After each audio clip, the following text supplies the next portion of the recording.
Assalamualaikum warahmatullahi wabarakatuh. Innal hamdalillah nahmaduhu wa nasta'inuhu wa nastaghfiruh wa na'udzu billahi min shururi anfusina wa min sayyiati a'malina may yahdihillahu fala mudhillalah wa may yudlil fala hadiyalah. Asyhadu an la ilaha illallah wahdahu la syarikalah wa asyhadu anna Muhammadan abduhu wa rasuluh. Ya ayyuhalladzina amanu taqullaha haqqa tuqatih wa la tamutunna illa wa antum muslimun. Ya ayyuhan nasu taqu rabbakum alladzi khalaqakum min nafsin wahidah wa khalaqa minha zawjaha wa bassa minhuma rijalan katsiran wa nisaa'a wattaqullaha alladzi tasaaluna bihi wal arham innallaha kana 'alaikum raqiba. Ya ayyuhalladzina amanu qulu qawlan sadida yuslih lakum a'malakum wa yaghfir lakum dzunubakum wa may yuti'illaha wa rasulahu faqad faza fawzan 'azima amma ba'du. Fa inna asdaqal hadits kitabullah wa khairal hadi hadyu Muhammadin sallallahu alaihi wasallam wa syarrul umuri muhdatsatuha wa kullu muhdatsatin bid'ah wa kullu bid'atin dhalalah wa kullu dhalalatin finnar. Jamaah kaum muslimin yang semoga dirahmati Allah Subhanahu wa taala. Yang pertama kita ucapkan syukur kehadirat Allah Subhanahu wa taala karena pada petang ini setelah sholat maghrib kita bisa hadir di dalam majelis ini dalam rangka thalabul ilmi. Kemudian salawat berserta salam semoga tetap tercurahkan kepada junjungan kita Nabi Muhammad sallallahu alaihi wasallam, dan semoga salawat berserta salam tersebut bisa tercurahkan kepada al-baitnya, kepada keluarga beliau, kemudian para sahabatnya dan semua pengikutnya hingga hari kiamat kelak. Kaum muslimin yang semoga dirahmati Allah Subhanahu wa taala, hendaknya kita merenungkan sebuah ayat yang diturunkan oleh Allah Subhanahu wa taala tentang masalah syukur, yaitu la in syakartum la azidannakum wa la in kafartum inna adzabi lasadid. Syukur di situ adalah apabila kita mendapatkan nikmat dari Allah Subhanahu wa taala kemudian kita mensyukurinya, maka Allah Subhanahu wa taala akan menambahkan kenikmatan tersebut kepada kita.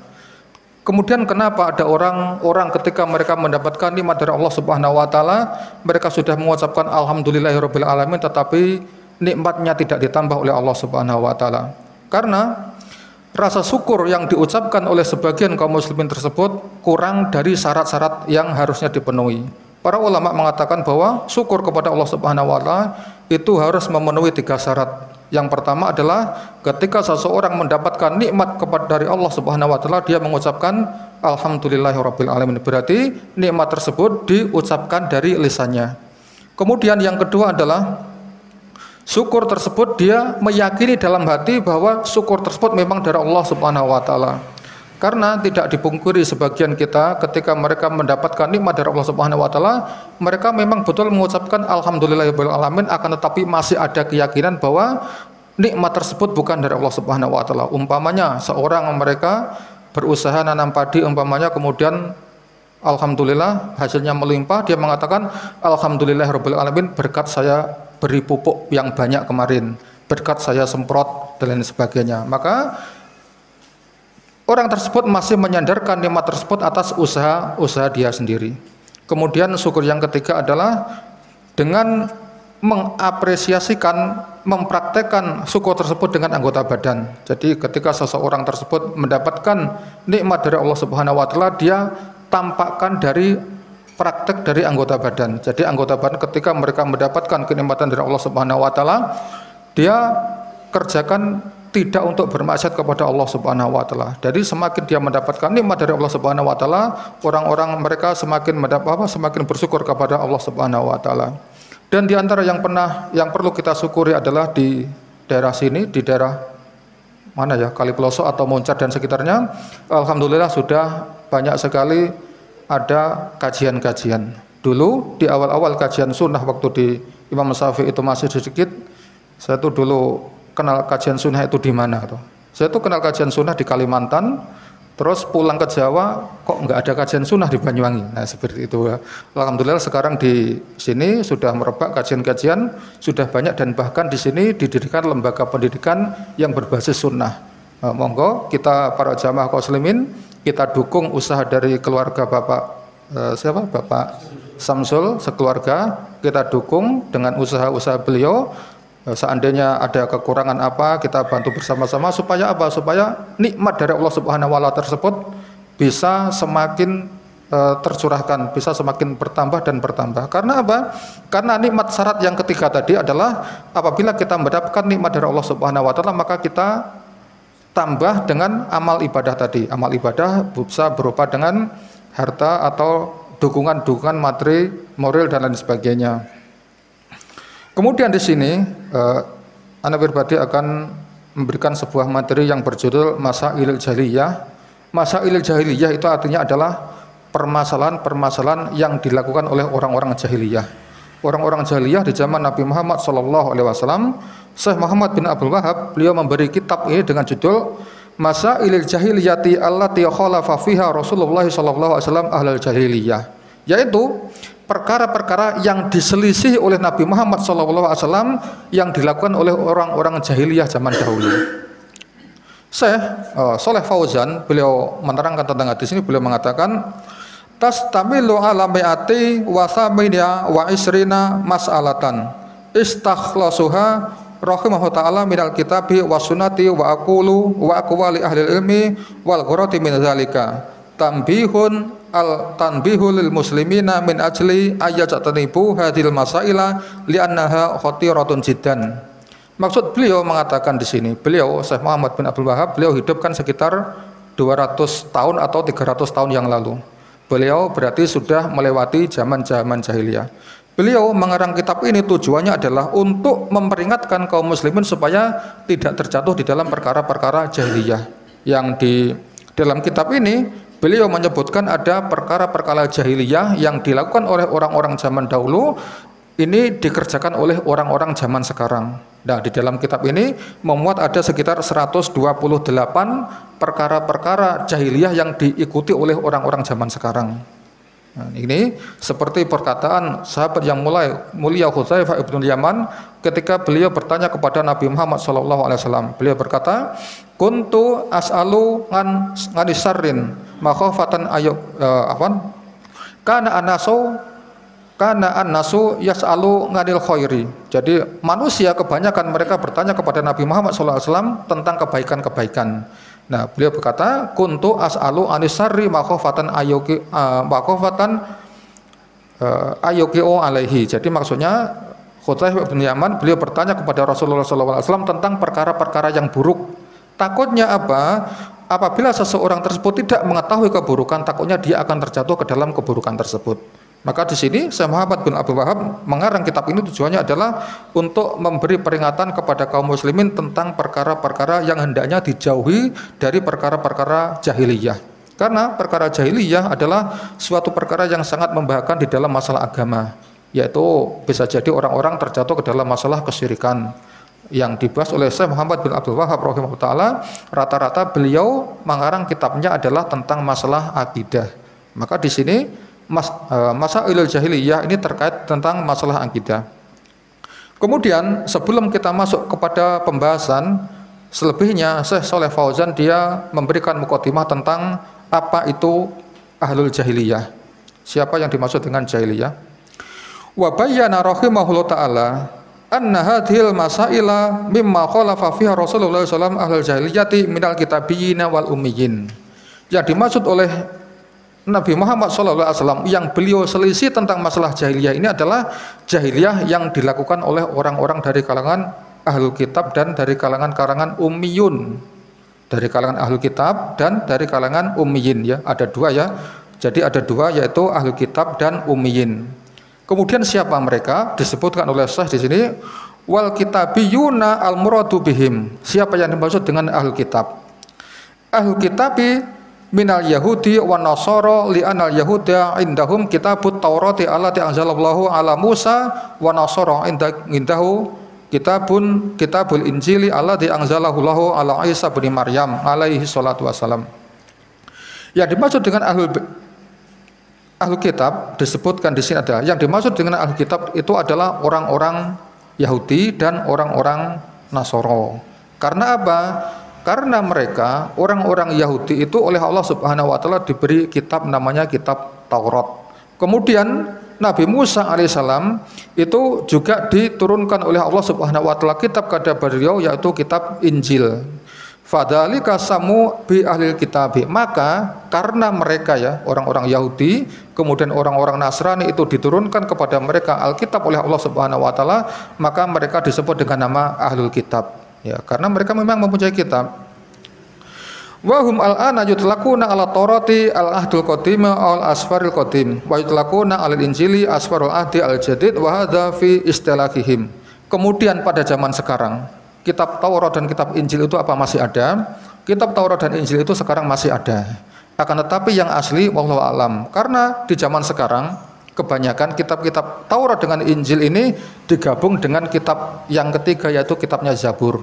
Kitab Zabur digabung jadi satu yang dibawa oleh para orang-orang yang dari Nasrani, namanya kitab Taurat itu disebut dengan Perjanjian Lama, kemudian kitab Injil disebut dengan Perjanjian Baru. Wa huma kitabani azimati anzalahum Allahu ala nabiyyina karimaini huma Musa wa Isa la siyamat at-Taurat fa innaha kitabun azimun wal injilu mukammilun laha wa musaddiqun laha. Kemudian kedua kitab tersebut itu adalah sebuah kitab yang agung.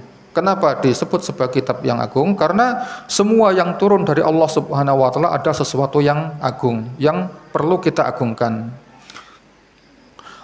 Apalagi Taurat ya, di sini sebutkan Taurat adalah kitab yang agung yang diturunkan kepada Nabi Musa alaihissalam. Kemudian Injil itu adalah kitab penyempurna dari kitab Taurat tersebut. Nah, sebagaimana diketahui bahwa syariat yang turun setelahnya itu pasti memperbarui syariat-syariat yang selanjutnya. Kemudian yang selanjutnya yaitu tadi disebutkan bahwa ahlul kitab adalah orang-orang dari kalangan orang Yahudi dan Nasrani. Kemudian siapa yang dimaksud dengan ummiyun, ummiyin atau ummiyun? Fal muradu bihim al-arabu alladzina la yadina bid-diyanataini sammu bil ummiyin.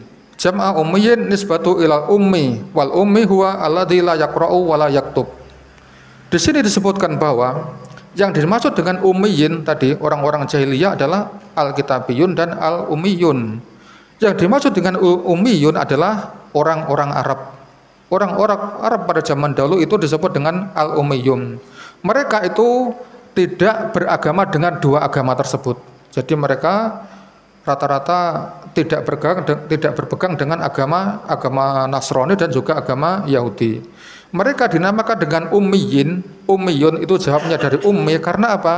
Karena ummiyun atau ummi itu artinya adalah orang, kalau dalam bahasa kita, dalam bahasa kasarnya adalah orang-orang yang la yaqra'u wa la yaktub. Mereka tidak bisa membaca dan juga tidak bisa menulis. Karena kebanyakan orang-orang Arab pada zaman dulu mereka seperti orang-orang Badui ya. Mereka berpindah-pindah dari tempat yang satu, kemudian berpindah dari tempat yang lain, pindah lagi, dan mereka rata-rata memang kalau orang sekarang mengatakan buta huruf. Mereka tidak bisa membaca dan tidak bisa nulis. Fa innahum qaumun la yaqra'una wa la yaktubuna fil ghalib wa laysa indahum kitabun qabla nuzulil Qur'an fadzalika sammu bil ummiyin. Kemudian mereka orang Arab itu adalah sebuah kaum yang mereka tidak bisa membaca dan juga tidak bisa menulis, karena itu mereka disebut dengan ummiyun. Akan tetapi mereka yang tidak bisa membaca dan tidak menulis bukan dipukul rata semuanya, akan tetapi kebanyakan mereka adalah al-ummiyun. Kemudian juga mereka dikatakan sebagai al-ummiyun karena tadi mereka tidak mempunyai kitab yang untuk dibaca. Jadi Al-Quran, kitab dari Allah Subhanahu wa taala, tidak diturunkan kepada mereka. Maka karena tidak mendapatkan kitab, maka mereka juga tidak membaca dan juga tidak bisa menulis. Dalilnya adalah Allah Subhanahu wa taala berfirman dalam Al-Quran surat Al-Jumu'ah ayat yang kedua, a'udzubillahi minasyaitonir rajim. Huwallazi ba'atsa fil ummiyina rasulan minhum. Allah Subhanahu wa taala adalah zat yang menurunkan rasul di kaum yang ummiyun tadi, di kalangan orang Arab, minhum dari orang-orang ummiyun tadi. Disebut nggak jadi ya, orang-orang Arab adalah orang-orang ummiyun. Nabi Muhammad SAW diturunkan kepada mereka, kemudian Nabi Muhammad SAW juga berasal dari mereka. Dan juga Allah Subhanahu wa taala berfirman dalam Al-Qur'an surat Saba ayat yang ke-44, A'udzubillahi minasyaitonirrajim. Wa ma atainahum min kutubin yadrusunaha wa ma arsalna ilaihim qablaka min nadhir. Dan kami tidak menurunkan kepada mereka, kepada orang Arab, kutubin yadrusunaha, kitab-kitab yang dipakai untuk mereka, yang mereka pelajari. Wa ma arsalna ilaihim qablaka min nadhir, dan Allah Subhanahu wa taala tidak menurunkan kepada mereka seorang pemberi peringatan. Seorang pemberi peringatan bisa juga diartikan sebagai nabi atau Rasulullah Subhanahu wa taala. Kemudian Allah Subhanahu wa taala juga berfirman di dalam Al-Qur'an surat Yasin ayat yang ke-6, A'udzubillahi minasyaitonirrajim, litungdira qaumam ma ungdira aba'uhum fahum ghafilun. Disebutkan bahwa litungdira qaumam ma ungdira aba'uhum fahum ghafilun. Supaya apa? Supaya mereka memberi peringatan kepada kaum-kaum yang diberi peringatan, yaitu aba'uhum fahum ghafilun, yaitu bapak-bapak mereka adalah orang-orang yang lalai kepada Allah Subhanahu wa taala. Maka jadi penyebutan orang-orang Arab dengan sebutan ummiyun itu ada dalilnya dari Al-Qur'an. Kemudian wa wasafa nabiyahu sallallahu alaihi wasallam bi annahu ummiyin. Nah, di sini Allah Subhanahu wa taala juga menyebutkan bahwa Nabi Muhammad sallallahu alaihi wasallam tersebut juga seorang yang ummi. Dan ini ketika kita membaca tasahud akhir, di sini juga disebutkan assalamu alayka ayyuhan nabiyul ummi. Nah, seperti itu ya. Assalamu alayka ayyuhan nabiyul ummi, yaitu nabi yang ummi, nabi yang tidak bisa membaca dan juga tidak bisa menulis. Allah Subhanahu wa taala berfirman tentang ketika menyifati Nabi Muhammad SAW yang mereka itu adalah seorang ummi, yang beliau adalah seorang ummi. Beliau berfirman di dalam Al-Qur'an surat Al-A'raf ayat yang ke-157 disebutkan alladzina yattabi'una rasula an-nabiyya al-ummiyya, disebutkan yaitu orang-orang yang mengikuti seorang rasul, yaitu nabi yang ummi tadi. Alladzi yajinahu maktuban indahum, yang nabi tersebut terdapat di dalam sebuah kitab yang berada di dalam mereka, di dalam kitabnya Alkitab, yang tertulis di dalam fit Taurati wal Injili ya'muruhum bil ma'rufi wa yanhauna 'anil munkar. Maka di sini disebutkan bahwa Nabi Muhammad SAW, nabi yang ummi yang terdapat, yang keterangan-keterangannya Nabi ummi tersebut berada di dalam kitab sebelumnya, yaitu kitab Injil dan kitab Taurat. Yang Nabi Muhammad tersebut beliau mempunyai sifat ya'muruna bil ma'rufi wa yanhahum 'anil munkar. Jadi Nabi Muhammad SAW beliau diturunkan ke muka bumi ini dalam rangka amar ma'ruf dan nahi munkar. Amar ma'ruf, beliau menyuruh pada tauhid, kemudian beliau melarang kemungkaran, yaitu kesyirikan kepada Allah Subhanahu wa taala. Kemudian faqanuhu ummiyan la yaqra'u wa yatub wa ja'a bi hadzal kitabi al-'azimi dalilun ala sidqi risalatihi wa fi dzalika mu'jizatun lahu. Maka ketika Nabi Muhammad SAW tersebut disifati dengan ummi tadi, itu bukan suatu aib bagi beliau, bahkan itu dianggap sebagai mukjizat. Di sini disebutkan bahwa keadaan Nabi Muhammad SAW ketika beliau tidak bisa membaca dan beliau tidak bisa menulis, kemudian Allah Subhanahu wa taala menurunkan kitab Al-Qur'an kepada beliau, ini sebagai dalil atas kebenaran risalah dari Allah Subhanahu wa taala, dan ini sebagai mukjizat yang diberikan oleh Allah Subhanahu wa taala kepada beliau. Bayangkan seandainya Nabi Muhammad SAW beliau pernah belajar umpamanya atau mondok di mana, ketika beliau pulang kemudian membawa Al-Quran, pasti orang-orang Arab beliau mengatakan pasti ini tadi kamu belajar dari tempat kamu belajar di sana. Allah Ta'ala mungkin seperti itu. Maka ketika Nabi Muhammad SAW beliau disifati dengan sifat ummi, kemudian Allah Subhanahu wa taala menurunkan Al-Qur'an kepada beliau, ini sebagai mukjizat atas apa? Atas kebenaran risalah yang dibawa oleh Nabi Muhammad SAW. Sebagai tanda bahwa Nabi Muhammad SAW ketika beliau mengucapkan Al-Quran, itu bukan berarti atas dasar hasil beliau belajar pada seseorang. Itu murni wahyu dari Allah Subhanahu wa taala. Kemudian setelah kita sebutkan tadi orang-orang jahiliyah tersebut terdiri dari dua orang, yaitu dua kelompok, yaitu ahli kitab dan ummiyun tadi, maka Syekh Shalih Fauzan kemudian beliau menuturkan tentang apa yang dimaksud dengan jahiliyah.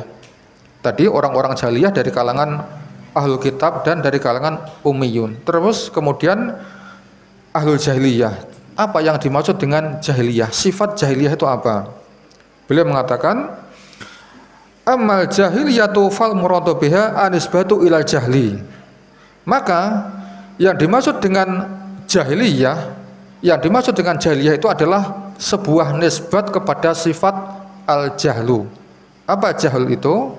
Jahil itu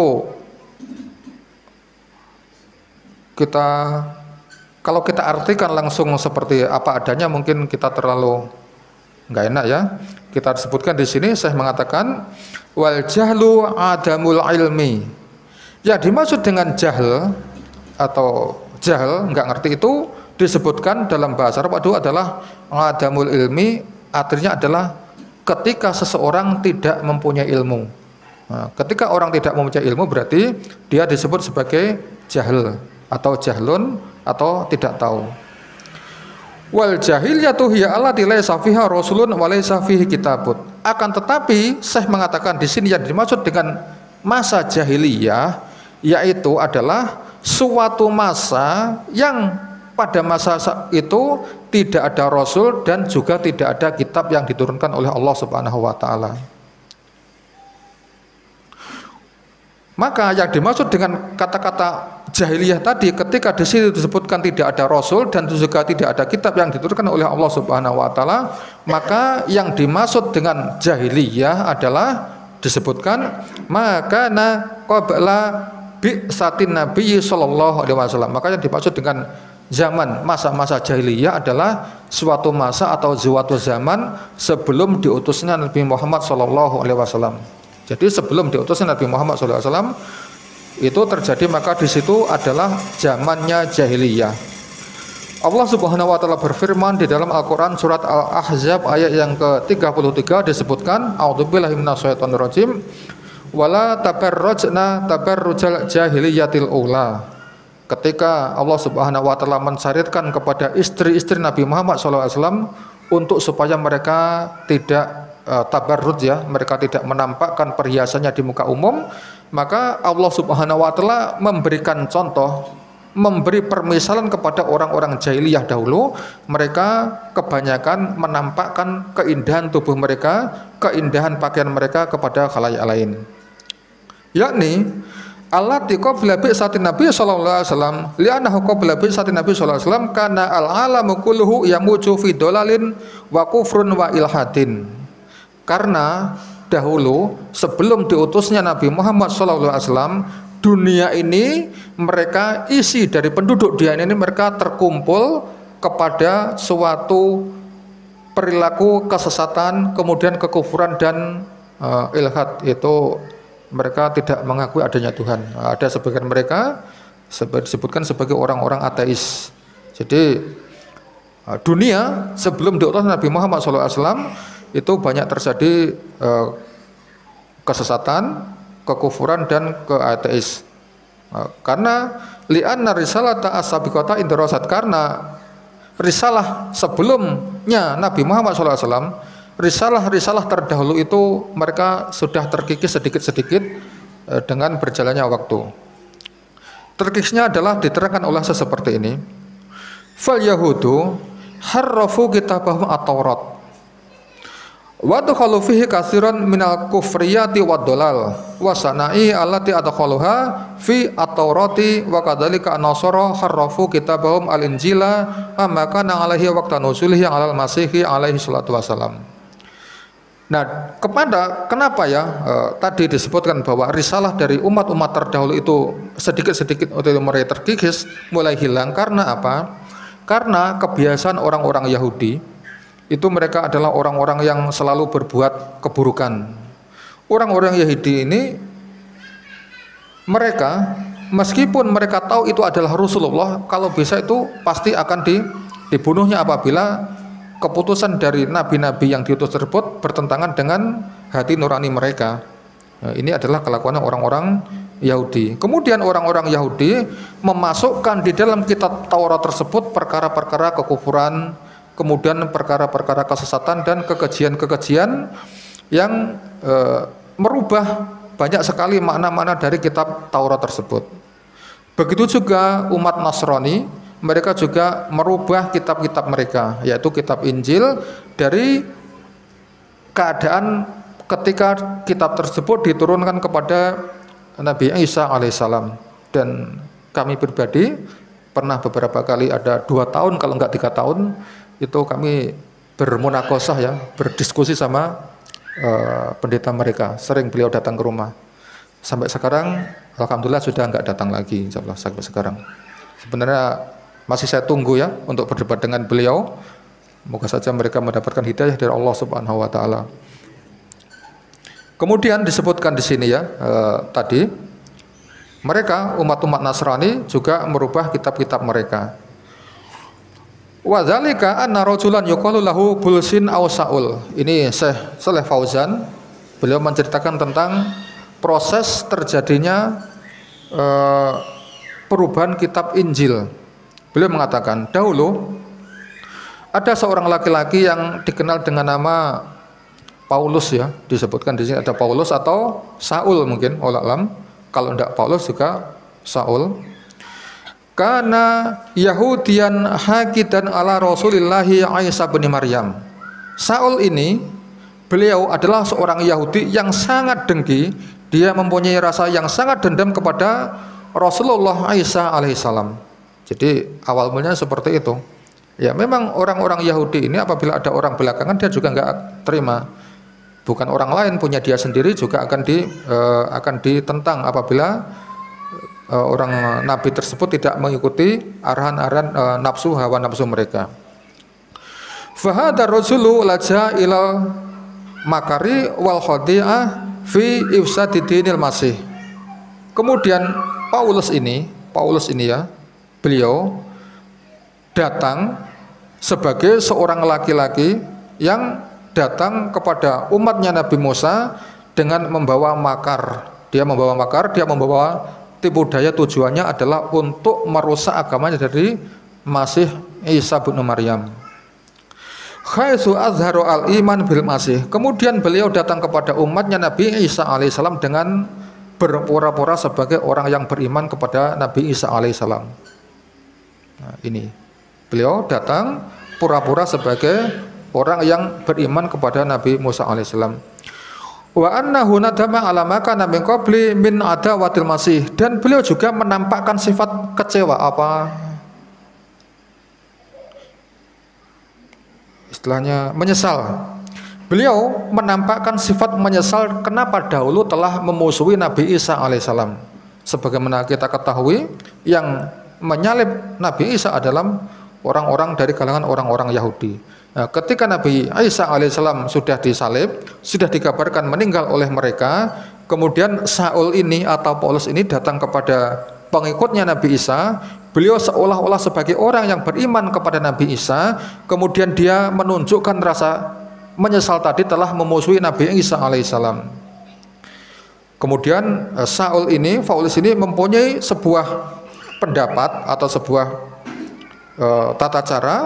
Bijamih fa'amana bil Masih, dia menunjukkan tadi keimanan, maka orang-orang menyangka bahwa Saul ini beliau beriman kepada Nabi Isa alaihissalam secara zahirnya dan batinnya, akan tapi dia menampakkan keimanan cuma di dalam zahirnya saja. Batinnya dia masih enggak terima, dia ingin merusak agama Isa alaihissalam tadi. Summa innahu tanawala al-injila alladzi anzalallahu ala Isa fadakhala fihi al-wasaniyati wasirkiyati wal kufriyati haitsu adkhala fihi aqidatut taslis. Maka kemudian disebutkan di sini, ketika Paulus tadi dia sudah mendekati orang-orang murid-muridnya Nabi Isa alaihissalam, dari pengikut-pengikutnya Nabi Isa alaihissalam, kemudian Saul ini mendapatkan kitab Injil yang asli tadi. Dia tujuan ada seperti itu. Kemudian di dalam kitab Injil tadi, ya tadi disebutkan di sini, Saul ini tadi ya, ketika dia masuk ke dalam umatnya Nabi Isa tadi, dia menampakkan seorang yang beriman. Dia menyesal ketika dahulu telah memusuhi Nabi Isa alaihissalam. Maka orang-orang murid-muridnya Nabi Isa alaihissalam percaya dengan Saul ini. Maka Saul ini mendapatkan kitab karena dia menampakkan orang-orang yang taat beribadah kepada Allah Subhanahu wa taala, maka orang-orang Nasrani ini membiarkan. Kemudian di sini Paulus memasukkan di dalam kitab Injil tadi akidah taslis, yaitu akidah 3 menjadi 1 itu Tuhan apa namanya Trinitas ya, seperti itu Trinitas. Akidah taslis anallaha salisu salasah, yaitu Tuhan itu ada 3. Ini katanya Paulus tadi. Wa anna Isa banallahi au huwa Allah. Yang pertama-tama yang diturunkan, yang dibujuknya kepada masyarakat, pertama-tama dikatakan kepada mereka bahwa Nabi Isa ini adalah yang pertama adalah anaknya Allah Subhanahu wa taala. Kemudian setelah mereka ngikut, tiba-tiba jadi Isa ini menjadi Allah itu sendiri. Nah, ini adalah berarti perbuatannya dari Paulus tadi. Wa takhala fihi al-amra bi ibadati sholib. Wa takhala kufriyatin saniatin wa sadaquhu fi dzalika ala anahu alimun. Maka Paulus tadi Paulus tadi dia memasukkan di dalam kitab Injil tersebut, yaitu bahwa dia memerintahkan untuk menyembah salib di sini. Kemudian dia memasukkan kekufuran yang keji di dalam kitab Taurat tadi, kitab Injil, dan mereka umat-umatnya Nabi Isa alaihissalam mereka membenarkan Paulus tadi. Karena apa? Karena Paulus ini menampakkan kepada khalayak ramai itu sebagai seorang yang alim. Dia seorang yang ahli ibadah, seorang yang baik tingkah lakunya, dermawan dan lain sebagainya. Maka kadang-kadang seseorang yang tampaknya amal zahirnya itu baik, itu bisa menipu masyarakat. Nah, orang-orang yang paham tentang masalah akidah, insya Allah dia tidak akan tertipu dengan keadaan-keadaan seperti itu. Wa ala annahu mu'minun wa laqabu birrusuli bulsin. Nah, di sini mereka ketika Paulus tadi itu menampakkan sifat yang seorang yang alim, seorang yang ahli ibadah, maka mereka menyangka bahwa Paulus ini adalah seorang yang mukmin, bahkan mereka memberikan gelar kepada Paulus ini sebagai seorang rasul juga. Namanya adalah Rasul Paulus. Seperti itu. Wallahu a'lam, mungkin Paulus ini beliau hidup setelah 90 tahun setelah Nabi Isa alaihissalam diangkat oleh Allah Subhanahu wa taala. Dan ini dulu pernah kami berdiskusi sama mereka, katanya sekitar 90 tahun. Ketika saya tanya beliau apa perbedaan antara Nabi dan Rasul dengan Tuhan, dia nggak bisa jawab. Karena dia mengatakan Rasul setelah Nabi Isa masih ada Rasul. Nah, Rasul berarti dia mendapatkan wahyu dari Allah Subhanahu wa taala, berarti dia mendapatkan kitab. Nah, ketika kita tanya seperti itu, dia terdiam, dia nggak bisa jawab seperti itu. Kemudian disebutkan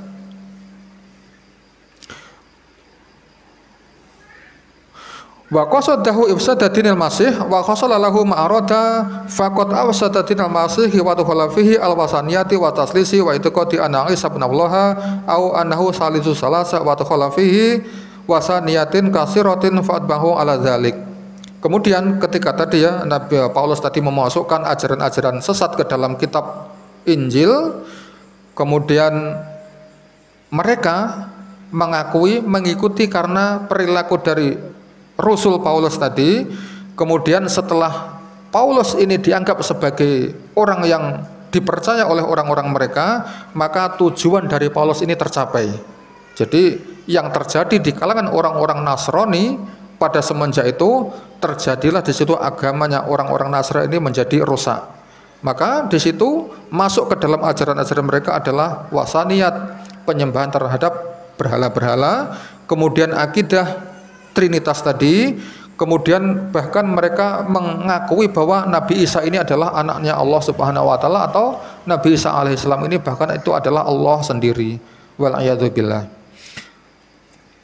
Nah, kemudian ketika Paulus tersebut memasukkan hal tersebut, diikuti oleh penduduk dari orang-orang pengikutnya Nabi Isa alaihissalam yang telah terpengaruh dengan kepandainya Paulus tadi.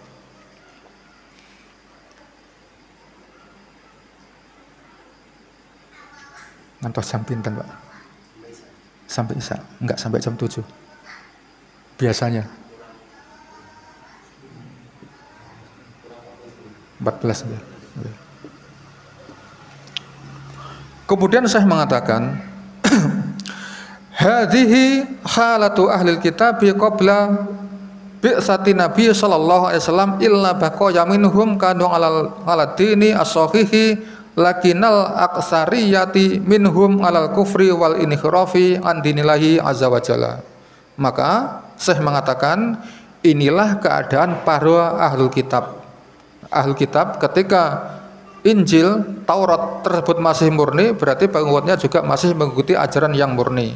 Ketika ajaran dari Injil dan Taurat tersebut dirusak oleh pengikutnya, maka saya mengatakan beginilah keadaan umat-umat dari ahlul kitab. Nah, ketika mereka berpegang teguh dengan sebuah kitab yang isinya di situ ada kekufuran, ada kesyirikan, ada kesesatan, ya berarti orang yang mengikuti pasti mereka terjatuh ke dalam perkara tersebut. Beliau mengatakan kecuali ada sebagian orang yang mereka tetap berpegang teguh dengan agama yang sahih. Akan tetapi mereka itu sedikit sekali. Di antara orang-orang yang berpegang teguh dengan agama yang sahih itu adalah pamannya Khadijah alaihissalam ketika Nabi Muhammad SAW mendapatkan wahyu dari Allah di Gua Hira. Beliau pulang, maka pamannya Khadijah ini yang beliau seorang pendeta, beliau menerangkan bahwa ini adalah tanda-tanda kenabian. Maka di situ diyakini bahwa pamannya Nabi Muhammad SAW, pamannya Khadijah binti Khuwailid ini adalah seorang yang dia tetap berpegang teguh dengan agama Allah Subhanahu wa taala. Ini keadaannya orang-orang ahli kitab. Kemudian keadaannya orang-orang Arab bagaimana? Disebutkan oleh saya, wa amal arabu fakanu ala qismaini. Adapun keadaan orang-orang Arab pada sebelum diutusnya Nabi Muhammad SAW itu terbagi menjadi dua golongan. Ada dua bagian. Yang pertama disebutkan seperti qismun ittaba'a ad-diyanati as-sabiqati kal yahudi yati wan nasrati yati wal majusiyati.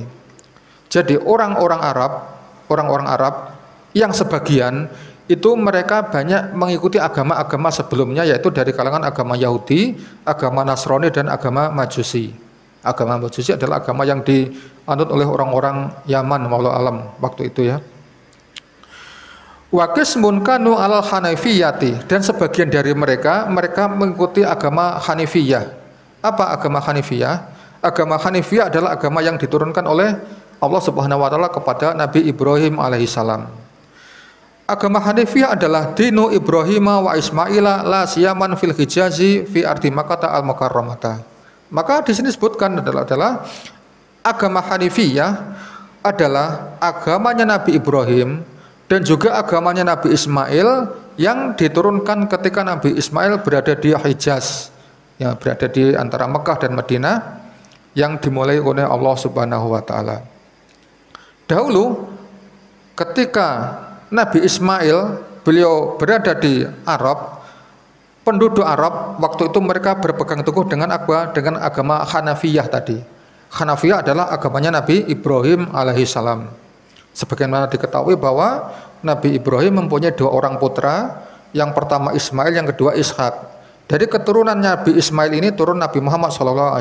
Jadi antara Nabi Ismail sampai Nabi Muhammad SAW ini jaraknya panjang sekali, dan di situ tidak disebutkan ada rasul yang ditutus oleh Allah Subhanahu wa taala. Akan tetapi dari keturunan Ishak ini banyak sekali diturunkan nabi dan rasul-rasul Allah Subhanahu wa taala. Bahkan di dalam kitab-kitab akidah diterangkan bahwa rata-rata kebanyakan Rasulullah Subhanahu wa taala, Rasulullah utusan-utusan Allah ini kebanyakannya adalah keturunannya dari Ishak alaihissalam ini. Kebanyakan mereka adalah orang-orang Yahudi.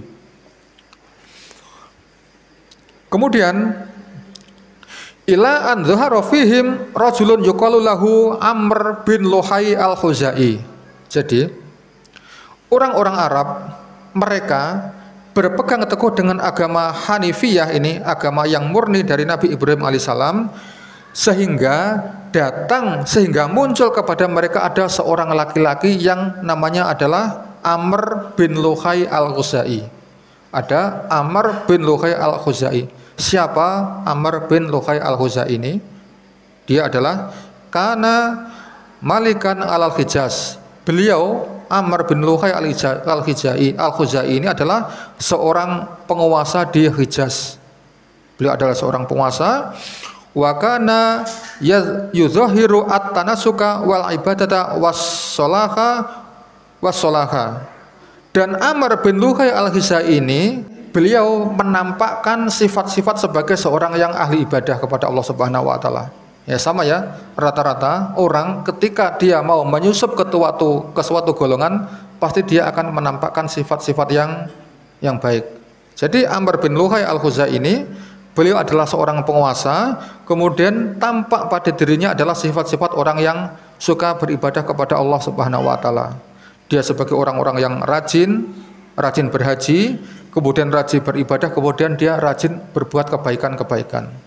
Kemudian beliau wa dzahaba ila Sami lil ilaji. Kemudian beliau ini Amr bin Luhai ini dia pergi ke Yaman dalam rangka untuk berobat. Dia berobat ke negeri Yaman. Fawajada ahla Sami ya'budunal asnam. Nah, ketika dia ini datang ke negeri Yaman, dia dapati penduduk Yaman ini mereka banyak sekali menyembah pada berhala-berhala.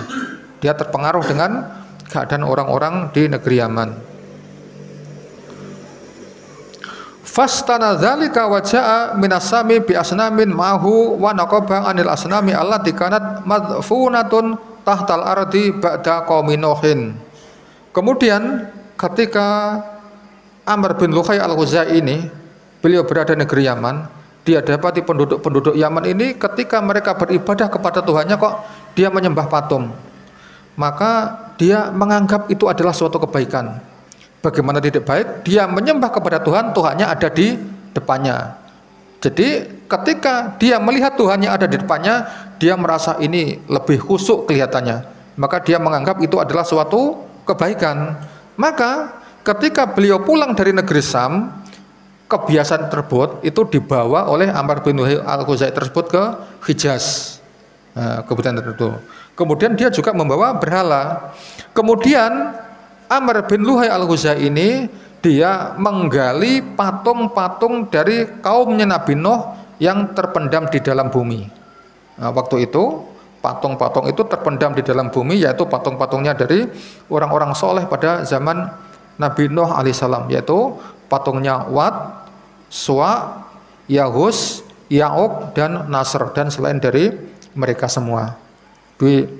Pada waktu itu mereka menggali patung-patung orang-orang soleh zaman dahulu untuk ditampakkan, untuk disembelih, untuk diibadahi. Karena at-tufanu qad tamasaha wa dafanaha wa ja'a syaitanu fa'arsadaha ila amkanatiha. Ketika itu dahulu patung-patung dari Wat, Suwa, Yahus, Ya'uq, dan Nasr ini hilang, tertimpa bumi karena pengaruh ada angin yang membawa debu berterbangan. Mungkin orang-orang di antara kita mungkin ada yang pernah ke Jazirah Arab. Di sana ketika terjadi badai angin badai angin itu mungkin bisa membawa tanah yang banyak, sehingga patung-patung ini tertimbun tanah lama-lama hilang, tidak diketahui masyarakat di mana tempatnya. Jadi yang menimbun patung tersebut itu adalah angin topan atas kehendak Allah Subhanahu wa taala. Kemudian apa? Kemudian syaitan ini menunjukkan kepada Amr bin Luhai ini tempat patung-patung tersebut tertimbun tanah. Jadi Amr bin Luhai ini mendapatkan firasat, mendapatkan ilham dari setan-setan untuk menggali patung-patung tersebut. Nah, ketika setan-setan membisikkan kepada Amr bin Luhai ini, membisikkan di mana tempatnya, maka Amr ini membongkar, menggali tanah di mana patung itu berada, kemudian dia mengeluarkan patung tersebut, kemudian membersihkannya, kemudian ditampakkan, ditunjukkan kepada orang-orang Arab pada zaman itu. Kemudian dia memerintahkan orang Arab untuk menyembah patung-patung ini. Ini berarti ini adalah perbuatannya Amr bin Luhai al-Khuzai tadi.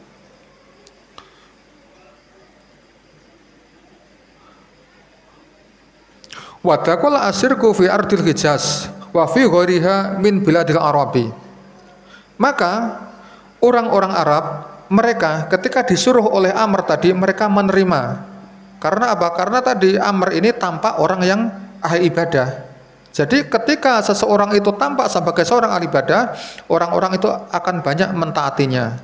Kemudian di sini disebutkan, nah ketika hal tersebut rajin, maka di sini Amr al-Ghuzai ini secara langsung berarti dia telah memasukkan kesyirikan di negeri Hijaz tadi. Nah, negeri Hijaz yaitu di antara Makkah dan Madinah. Wa huwa yaradina Ibrahim alaihi salatu wasalam wa sayyiba as-sawaiba lil asnami min bahimatil an'am. Kemudian mereka orang-orang Arab, Amr bin Luhai al-Ghuzai tadi, dia secara otomatis berarti merubah agamanya Nabi Ibrahim alaihissalam, dan dialah yang pertama kali meninggalkan persembahan apa ya yang ditinggalkan kepada patung-patung itu, sesajen ya. Jadi ini yang mensyariatkan pertama orang-orang Arab meninggalkan sesajen kepada patung-patung itu adalah ini, yaitu Amr bin Luhai al-Ghuzai tadi. Dia meninggalkan kepada orang-orang Arab itu, kepada patung-patung itu, di situ ditinggalkan ada binatang-binatang yang disembelih, kemudian ada makanan-makanan yang enak-enak dan sebagainya, seperti yang terjadi pada tempat kita zaman sekarang ini. Walidzalika ra'ah Nabi sallallahu alaihi wasallam yajurru qasbahu finnari, yakni yajurru am'ahu finnari. Oleh karena itulah ketika Nabi Muhammad SAW Isra Mi'raj, Nabi Muhammad SAW melihat Amr bin al-Ghuzai ini, dia ini berjalan-jalan di neraka dalam keadaan dia menarik-narik usus-ususnya yang terburai ya. Dan ini ada waqo sabata an Rasulullah SAW zalika faqala ra'aitu Amr bin Luhai al-Ghuzai yajru qasbatahu finnari wa kana awalu man sayaba al-sawaiba. Hadis ini diriwayatkan oleh Imam Al-Bukhari dan juga Imam Muslim. Maka di sini adalah Amr bin Luhai al-Ghuzai adalah orang yang pertama yang meninggalkan sesajen-sesajen kepada patung-patung. Maka Nabi Muhammad SAW melihat dia di neraka dalam keadaan dia ususnya terburai, dia memegang ususnya dalam keadaan dia berjalan-jalan di neraka seperti itu. Tasik waktunya Pak. Hah? Habis. Beruan? Sudah habis. Oh nggih. Mungkin cukup sampai di sini. Seandainya ada pertanyaan yang terkait dengan masalah ini, monggo, dari masalah al-jahiliyah ini. Insya Allah sampun nggih. Kita cukupkan sampai di sekian. Apabila ada kurang lebihnya, kami mohon maaf yang sebesar-besarnya. Subhanakallahumma wa bihamdika asyhadu an la ilaha illa anta astaghfiruka wa atubu ilaik. Wassalamualaikum warahmatullahi wabarakatuh.